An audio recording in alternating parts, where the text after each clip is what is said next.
Hello ছোট বন্ধুরা, কেমন আছো সবাই? গল্প পাঠশালাতে আমার সব ছোট বন্ধুদের স্বাগত আর নতুন বছরের অনেক শুভেচ্ছা জানাই। আশা করি তোমরা সবাই খুব ভালো আর আনন্দে আছো। আমিও ভালো আছি। চলে এসেছি তোমাদের সাথে গল্প করতে। আজকে তোমাদের আমি একটা চালাক হরিণ আর একটা বোকা বাঘের গল্প শোনাবো। তোমরা সবাই রেডি তো? চলো তাহলে আমরা গল্প শুরু করে দিই। একবার এক গভীর জঙ্গলে এক হরিণের দুটো বাচ্চা হয়েছিল। সেই মা হরিণ তার বাচ্চাদেরকে সব সময় আগলে আগলে রাখত, যাতে অন্য কোনো হিংস্র পশু তার বাচ্চাদেরকে কোনো রকম ক্ষতি করতে না পারে। এরকমই একদিন বাচ্চা হরিণগুলো খেলা করছিল আর মা হরিণ তাদেরকে পাহারা দিচ্ছিল। বাচ্চাগুলো তো একেবারেই ছোট, খুব লাফালাফি ঝাপাঝাপি করছিল। মা হরিণটা একটু অন্যদিকে তাকিয়েছে কি চোখের নিমেষে ওই বাচ্চা হরিণ দুটো দৌড়তে দৌড়তে চলে গেছে বাঘের গুহার কাছে। মা হরিণ এদিকে ফিরেই দেখে, সর্বনাশ, আমার বাচ্চারা তো বাঘের গুহার কাছে চলে গেছে, আমাকে তাড়াতাড়ি ওদেরকে ফিরিয়ে আনতে হবে। এই বলে সে ছুটে গেল গুহার দিকে, কিন্তু ততক্ষণে বাচ্চা দুটো ওই গুহার ভিতরে ঢুকে পড়েছে। ভাগ্য ভালো যে বাঘ গুহার ভিতরে ছিল না, সে শিকারে বের হয়েছিল। মা হরিণ তার বাচ্চাদেরকে নিয়ে যেই গুহা থেকে বেরোতে যাবে, অমনি সে টের পেল যে বাইরে বাঘ আসছে। এখন সে যদি বাইরে বেরোয় বাচ্চাদেরকে নিয়ে, তার খুব বড় বিপদ হবে। বাঘের হাত থেকে তারা কেউ নিস্তার পাবে না।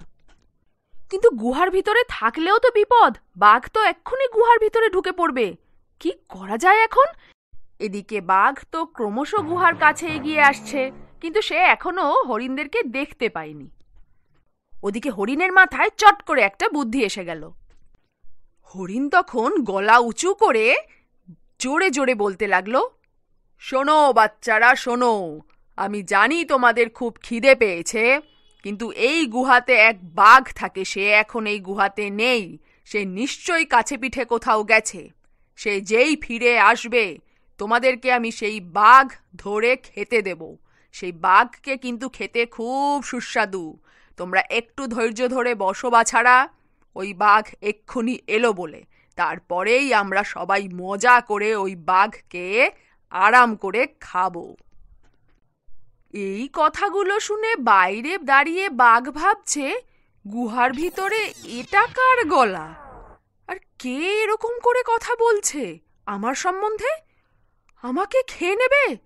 তার মানে নিশ্চয়ই কোনো বড় জন্তু এসেছে যে আমাকে খাওয়ার ফন্দি করছে। বাঘ না ভীষণ ভয় পেয়ে গেল এই ঘটনাতে। সে একটুও বুঝতে পারল না যে গুহার ভিতর থেকে হরিণ ওরকম নাটক করছে। সে এতই ভীতু, সে ভাবল, না না না না না, গুহার ভিতরে এখন যাওয়া একদমই নিরাপদ নয়। আমি বাবা ছুটে এখান থেকে পালাই, আমি অন্য জঙ্গলে চলে যাব। এই বলে সে গুহায় না ঢুকে দে ছুট অন্যদিকে। ছুটতে ছুটতে রাস্তায় দেখা হলো শিয়ালের সাথে। শিয়াল বাঘকে দেখে অবাক হয়ে বলল, এ কি বাঘ ভাইয়া, দাঁড়াও দাঁড়াও, তুমি এমন ভাবে ছুটছো কেন? কি হয়েছে তোমার? বাঘ হাঁপাতে হাঁপাতে বলল, ওরে বাবা, আমার গুহার ভিতরে এক বড় কোনো জন্তু এসছে মনে হয়, জানো? সে আমাকে খাওয়ার ফন্দি করছে। হ্যাঁ, তার বাচ্চাদেরকে বলছে বাঘ ফিরুক, তারপরে আমরা মজা করে আনন্দ করে বাঘকে খাবো। তোমরা কোনো চিন্তা করো না, ওই জন্য আমি এখন পালাচ্ছি। আমি এই জঙ্গল ছেড়ে কোথাও পালিয়ে যাব, আমি আর গুহায় যাব না। ওরে বাবা! শিয়াল তখন বলল, দাঁড়াও দাঁড়াও দাঁড়াও, আরে কি বলছো কি তুমি? হ্যাঁ, আরে তোমার থেকে শক্তিশালী আর কেউ আছে নাকি? নিশ্চয়ই কিছু একটা গন্ডগোল হচ্ছে। চলো চলো, আমরা একবার গুহাতে গিয়ে দেখি ঘটনাটা কি হচ্ছে। বাঘ বলছে, না না না না না, আমি আর গুহায় ফেরত যাব না। ওরে বাবা, আমি তারপরে মারা যাব, আমি একদমই যাব না। শিয়াল তখন বলল, আচ্ছা শোনো শোনো শোনো, তুমি এত ভয় পেও না, আমি তো আছি। বাঘ কিছুতেই রাজি হচ্ছে না গুহার দিকে যাওয়ার জন্য। সে খালি বলছে, বিপদ বুঝলে শিয়াল ভাইয়া তুমি পালিয়ে যাবে, তারপরে আমি ওখানে পড়ে থাকবো। না না না না, আমি যাব না। তখন শিয়াল বলছে, আচ্ছা ঠিক আছে, শোনো বাঘ ভাইয়া, আমার লেজের সাথে তোমার লেজ আমি বেঁধে নিচ্ছি, ঠিক আছে? যদি কোনো বিপদ বুঝি আমরা দুজনেই একসাথে পালাবো, তোমাকে ছেড়ে আমি ওখান থেকে আসবো না, কথা দিচ্ছি। এবার তো চলো। তখন বাঘ এই কথা শুনে একটু আশ্বস্ত হলো। সে বলল, আচ্ছা ঠিক আছে, কিন্তু দূর থেকেই দেখবো। হ্যাঁ, তারপরে কিছু যদি বুঝি আমরা পালিয়ে যাব কিন্তু ওখান থেকে। শিয়াল বলল, কথা দিচ্ছি, চলো এবার। এই বলে তারা দুজনেই গুহার কাছে এলো। এদিকে হরিণ হালকা করে দেখতে পেল যে বাঘ আর শিয়াল এবার একসাথে আসছে। সে তখন আরো জোরে জোরে বলতে লাগলো, ও বাচ্চারা, তোমরা একটু ধৈর্য ধরে বসো, ওই তো দেখতে পাচ্ছি শিয়াল ভাই ধরে আনছে বাঘকে। হ্যাঁ, আমি তো শিয়াল ভাইকে বলেছিলাম যে বাঘকে যেখানেই দেখতে পাবে সেখান থেকেই ধরে আনবে। এই তো এবার আমরা জমিয়ে বাঘকে খাবো। এই কথা শুনে বাইরে দাঁড়িয়ে বাঘ ভাবলো, তার মানে শিয়াল আমাকে ঠকালো। আর শিয়াল ভাবছে, এ কি রে, গুহার ভিতর থেকে এ কোন জন্তু এরকম কি কথা বলছে। সে তো অবাক হয়ে যাচ্ছে। আর বাঘ ভাবলো, তার মানে শিয়াল আমাকে ঠকিয়েছে। বাঘ এবার পড়ি কি মরি করে দে ছুট। তার মনেই ছিল না যে তার লেজের সাথে শিয়ালের লেজ বাঁধা রয়েছে। সে এমন জোরে ছুটতে লাগলো যে শিয়ালও তার সাথে হ্যাচড়াতে হ্যাচড়াতে যেতে লাগলো। শিয়াল বলছে, ওরে বাঘ ভায়া, দাঁড়াও গো দাঁড়াও, আমার খুব লাগছে।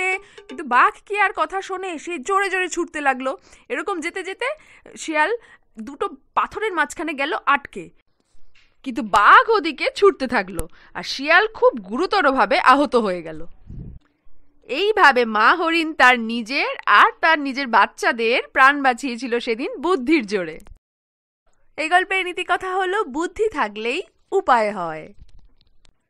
আশা করি তোমাদের সকলেরই এই গল্পটা শুনতে খুব ভালো লেগেছে। যদি ভালো লেগে থাকে একটা লাইক করে দিও আর তোমাদের বন্ধুদের সাথেও শেয়ার করো। হ্যাঁ, আজকে তাহলে গল্প এখানেই শেষ করছি। আবার একটা নতুন গল্প নিয়ে খুব তাড়াতাড়ি চলে আসবো তোমাদের সাথে গল্প করতে। ততক্ষণ তোমরা খুব ভালো থেকো, সুস্থ থেকো, আনন্দে থেকো। আজ তাহলে আসি। Love you, tata.